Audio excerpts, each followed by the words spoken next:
and Young. Today, I'll be talking about mentorship. Yes, mentorship. The dictionary meaning of mentorship is this: it's the influence, guidance, or direction given by a mentor. The influence, guidance, or direction given by a mentor. This begs the question: who is influencing you? Who is guiding you? Who is showing you direction? In other words, who is your mentor? Just so you know, a mentor is a trusted counselor or guide. So, again, I ask, who is giving you counsels? Whose advice are you following? Who is your mentor?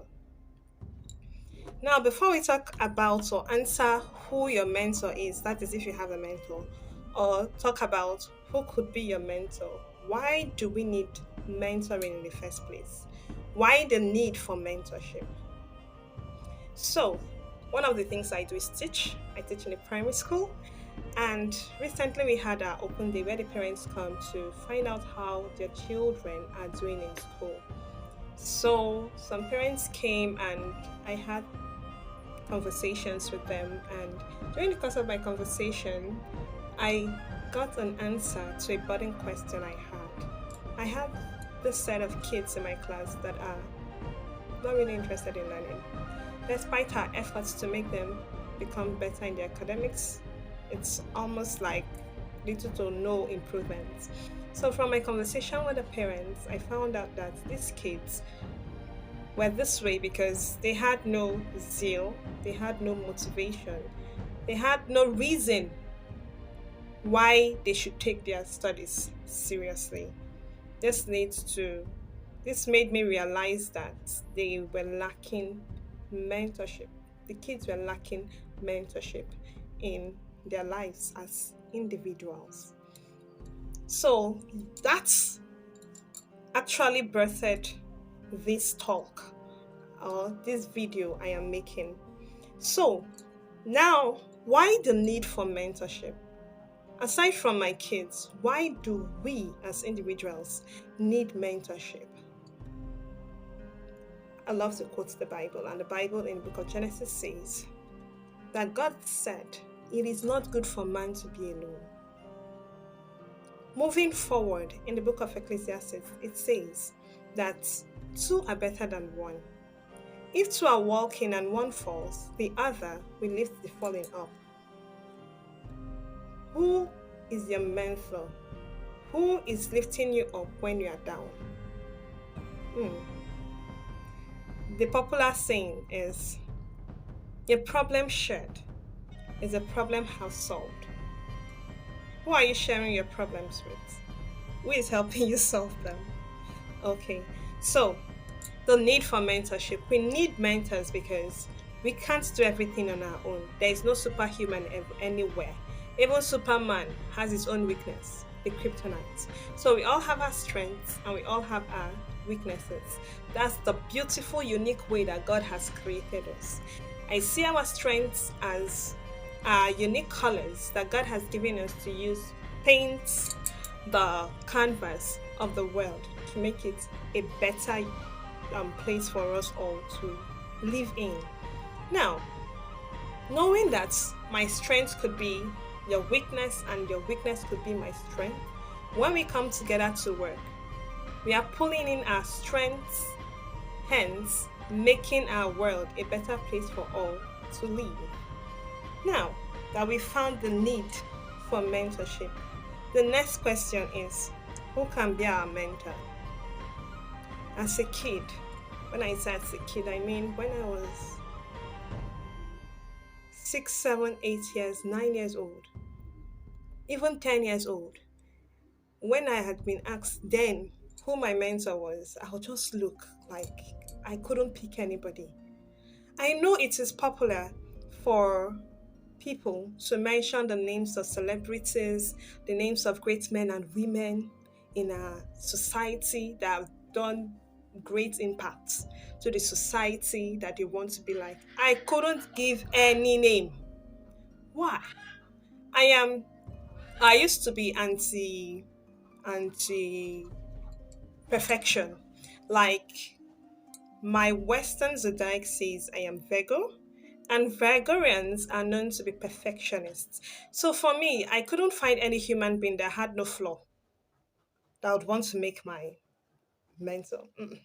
Nobody was that flawless. So if you are flawed, you can't be my mentor. I don't want to be like you. That was my thinking then. Then as I grew older, got past the age of 10, tending towards 15, I realized I could make yes, one very perfect person my mentor. And which perfect person did I choose? None other than Jesus Christ. I decided to choose Jesus Christ and make Jesus Christ my mentor because he was flawless. He is flawless. But as I grew older, I realized that both the flawed and the flawless could be our mentors. God wasn't stupid when He made us, when He created the possibility of us being flawed. He wasn't stupid. But despite us being flawed, because no human is perfect, despite us being flawed, we are not all bad. Hence, pick the good and discard the bad. That was the new mindset I had, and that's the new mindset I'm working with. What am I saying? Your mentor must not be a well known person or personality. Your mentor or your influencer must not be a celebrity. Your influencer can be an ordinary Jane. Your influencer can be your friend. Your influencer can be your parents. They can be your grandparents. They can even be the woman selling akara down the road. Yes. How can a woman selling akara be our influencer or our mentor or somebody we look up to? I will explain. Now, that woman selling akara down the road wakes up early in the morning to prepare the akara, which she sells to provide money that she used to buy notebooks and pencils for her children going to school. Remember, I said she wakes up early in the morning. Some of us are used to sleeping too much. We sleep, and some of us nearly sleep our lives away. We either forget or we don't realize that one currency that God gives to everybody in equal amounts is time. Every one of us has the same currency per day that we start our day with, 24 hours. Not 1 second is removed from it unless you die. Not 1 second is taken away from it. Everybody has the same currency, 24 hours, 60 seconds for every minute. Now, how well do you make use of your time? Do you sleep all day? Do you wake up late? That woman selling akara wakes up early, giving her enough time to do other things. If we wake up like this woman selling akara, wake up early, we have more time in the day to have more things accomplished or more things done. So how well do you make good use of your time? This girl here was originally a lazy bag. My father calls me lazy bag. I was originally a lazy bag. My Vedic astrology says I am a Leo, and cats are known to laze around. So on a very, very normal day, if you leave me alone, I'd rather lie down and do nothing. That's just lie down and do nothing.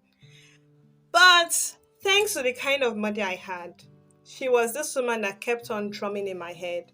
Chiadofu, you need to do your work first before you can rest. I know you love to read novels. Drop the novel, go read, go work. When you're done with your house chores, when you're done with your work, you can read. Nobody will disturb you. You can watch your movies, nobody will disturb you, and all of that.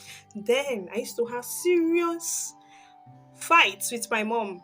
Not physical fights, I don't have strength to fight, but we used to quarrel a lot because of my lacks when it comes to working. But after a while, thanks be to God, her words sank into my head, and I realized the benefit of working before playing. Now I put my work first, and the problem now is getting the time to play because I have too many things to do. But that's by the way. So, still on the matter of mentorship and who our mentors should be, let us look around for people that have things that we would want to acquire, things that we want to, characteristics that we want to emulate to make ourselves better. Our mentor could be anybody. Remember, I told you that Jesus Christ is my mentor. Some people would say, get a mentor that you can see, that can advise you, and all of that. That's fine, I'm not against it. But personally, I don't have such. My mentors are basically Jesus and people in the Bible, Bible characters. Where will I see Joseph of the coat of many colors to come and talk to me? Or where will I see somebody like Daniel of the lion's den that will come and talk to me? No, I don't see them physically. But when I want words of inspiration, I go to the Bible. I go read these people's stories. And eventually I see whatever it is that I am looking for. I get my answer. That's how I and my mentors commune. Now, you could have a physical mentor. Your physical mentor could be your friend, it could be your pastor, it could be whoever it is that you choose. For those that follow celebrities, they could be your celebrity. That's fine. As far as you have somebody that is adding to your life positively, that's fine. Now, like I told you, the importance of this mentorship is to make you become a better human being. And the process of emulating the traits that you admire in your mentors, a lot of people have fallen into the trap of becoming photocopies. Yes, they so copy their mentor that they lose their identity. Should this happen? Well, it happens. But should it continue? No. Should we allow it happen if it hasn't happened yet? No. Why? Because there is nothing as good as the original in the market. Anything that is not the original is a counterfeit. Like an advert in those days used to say, if it not be Panadol, it no fit be like Panadol. So it is either Panadol or it isn't Panadol. In other words, if it is not the original, it can't be the original. It's only going to be called a counterfeit. So instead of being a photocopy of something else or someone else, why don't you become the original version of yourself, albeit an upgraded version of yourself? In other words, take these characteristics, take these traits from these people that you admire, slabber it upon yourself like you slabber icing on top cake. Yes, when you're decorating. Put it on top of your cake and decorate your cake. That's yourself. Decorate it well and make yourself beautiful and presentable and appealing for those that see you. I want to be like you. And in turn, you find out that without even knowing, you are becoming a mentor for others. So, a recap. You need to understand why you need a mentor in the first place, for you to know the kind of mentors you would have in your life, so that you can become an upgraded version of yourself that would eventually become a mentor for others. I hope with these few words of mine, you've been able to understand with me why you need mentors, why you need to become a mentor yourself without becoming a photocopy of your mentor. Originality is key. And then you need to understand why you choose the kind of mentors you choose. Remember, birds of the same feather flock together. So who would you like to make your mentor? Go think about that. And please remember, the original is worth more than a photocopy. Until next time, please remain blessed. Bye.